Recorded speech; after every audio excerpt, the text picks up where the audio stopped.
Di sebuah desa terpencil yang tersembunyi di balik perbukitan berkabut, hiduplah seorang bocah bernama Arya. Ia kehilangan kedua orang tuanya dalam sebuah kecelakaan tragis saat usianya baru menginjak 5 tahun.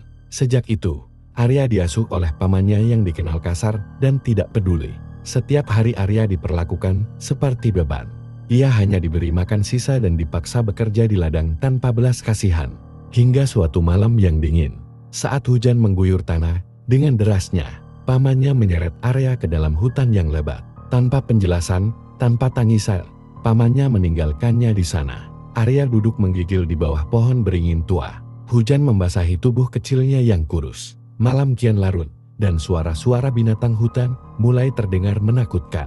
Ia memeluk lututnya, mencoba menahan rasa takut dan lapar. Namun, ketika matanya hampir tertutup karena kelelahan, sesosok makhluk muncul dari balik pepohonan.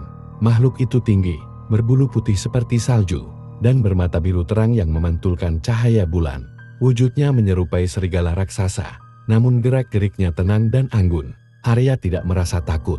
Entah kenapa, dalam keheningan hutan itu, ada rasa damai yang menyelimuti. Makhluk itu mendekat perlahan, lalu menjilati luka di tangan Arya, hangat, seperti sentuhan seorang ibu. Malam itu, bocah yatim itu tertidur di samping siluman serigala putih, seolah-olah dunia telah berubah. Ketika pagi tiba, Arya terbangun di dalam sebuah gua tersembunyi, berselimut bulu kering dan dedaunan hangat. Di sekelilingnya, ada beberapa hewan kecil yang tampak tak takut pada kehadiran siluman serigala putih. Sejak saat itu, hidup Arya berubah. Hari-hari berikutnya menjadi awal dari kehidupan baru. Siluman serigala putih, yang Arya sebut putih, membimbingnya bukan dengan kata-kata, tetapi dengan tindakan dan perlindungan. Arya diajari cara membaca arah angin, mengenali tumbuhan yang bisa dimakan, bahkan berkomunikasi dengan binatang hutan lainnya. Lambat laun, ia tumbuh menjadi bocah yang kuat dan cerdas, seolah diberkati oleh kekuatan alam. Namun, di balik kedamaian hutan, sebuah ancaman mulai mengintai. Desa yang dulu menolak Arya kini menghadapi serangkaian bencana misterius. Panen gagal, hewan ternak mati mendadak, dan suara lolongan dari hutan yang membuat para penduduk gelisah. Dan pada suatu malam, seorang pemburu dari desa menyelinap masuk ke hutan, bertekad memburu makhluk yang mereka anggap sebagai biang kerok semua musibah, sang siluman serigala putih. Pemburu itu bernama Ranu, seorang pria bertubuh kekar yang dikenal paling berani di desa. Dengan membawa senapan tua dan jimat peninggalan leluhurnya, ia menembus kegelapan hutan. Ia yakin, siluman serigala putih hanyalah makhluk jahat yang harus dimusnahkan demi keselamatan desa. Namun, Ranu tidak tahu bahwa hutan itu kini telah menjadi rumah bagi Arya. Bocah yatim itu tak lagi seperti dulu. Kini, ia bisa merasakan getaran tanah, mendengar bisikan angin, dan melihat dalam gelap seperti seekor hewan liar. Ketika langkah kaki Ranu menginjak ranting, Arya langsung terbangun dari tidurnya di gua putih. Sang siluman serigala berdiri tegak di pintu gua, matanya menyala tajam. Ranu terus masuk lebih dalam, mengikuti jejak-jejak sama. Hatinya dipenuhi dendam dan keyakinan bahwa ia akan menjadi pahlawan desa. Tapi ketika ia akhirnya tiba di sebuah celah antara tebing yang mengarah ke gua, ia dihentikan oleh suara, "Jangan lanjutkan." Ranu menoleh. Seorang bocah remaja berdiri di antara pepohonan.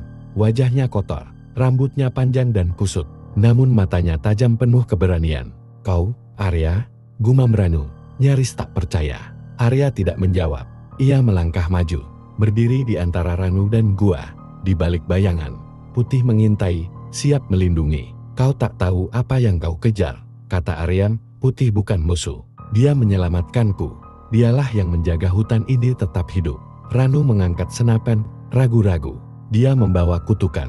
"Kami kehilangan hasil panen karena dia, bukan karena dia. Hutan marah karena kalian merusaknya, menebang pohon sembarangan, meracuni sungai. Putih hanya menjaga keseimbangan." Tiba-tiba, angin berhembus kencang, dan dedaunan berputar liar di sekitar mereka. Putih melangkah keluar dari bayangan. Tubuhnya bersinar redup dalam cahaya bulan. Ia tidak menggeram. Ia hanya menatap Ranu, mata birunya seperti menembus hati. Ranu terdiam. Senapannya gemetar. Untuk pertama kalinya dalam hidupnya, ia merasa takut bukan karena ancaman, tapi karena merasa bersalah. Tapi sebelum keputusan bisa diambil, sebuah suara keras menggema dari arah desa. Api, asap, cahaya merah membubung ke langit malam. Desa terbakar. Arya dan Putih menoleh serempak. Ada sesuatu yang lain, bisik Arya. Bukan Putih yang membawa kutukan, tapi sesuatu yang jauh lebih kelam telah bangkit. Tanpa ragu, Arya berlari menuju desa. Diikuti Putih yang melesat cepat bagaikan angin. Ranu terpaku sejenak, lalu menggenggam jimatnya dan ikut berlari. Hatinya diliputi rasa campur aduk takut, penasaran, dan tekad untuk menebus kesalahannya. Sesampainya di tepi desa, mereka disambut pemandangan mengerikan. Rumah-rumah terbakar, api menjilat langit malam, dan warga panik berlarian. Di tengah kekacauan itu, makhluk hitam besar menjulang, sebuah bayangan kabut berwujud manusia, bermata merah darah, dan bertangan cakar api. Ia berjalan menghancurkan segalanya tanpa suara, seperti mimpi buruk yang bangkit dari tanah. Apa itu? Tanya Ranu terengah. Penjaga lama, roh dendam tanah yang terbangun karena keserakahan manusia, jawab Arya pelan. Ia tidur selama ratusan tahun, tapi pembakaran hutan dan pencemaran sungai telah membangunkannya. Putih mengeluarkan lolongan panjang, cahaya putih menyelimuti tubuhnya, dan perlahan wujudnya berubah menjadi sesosok wanita tua berjubah bulu salju, bermata biru terang dan wajah bijaksana. Warga desa terdiam, menyaksikan perubahan itu dengan gemetar.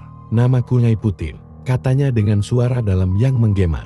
Aku bukan siluman, aku penjaga hutan, penyeimbang alam. Dan kini, aku akan menghadapi saudaraku yang jatuh dalam kegelapan.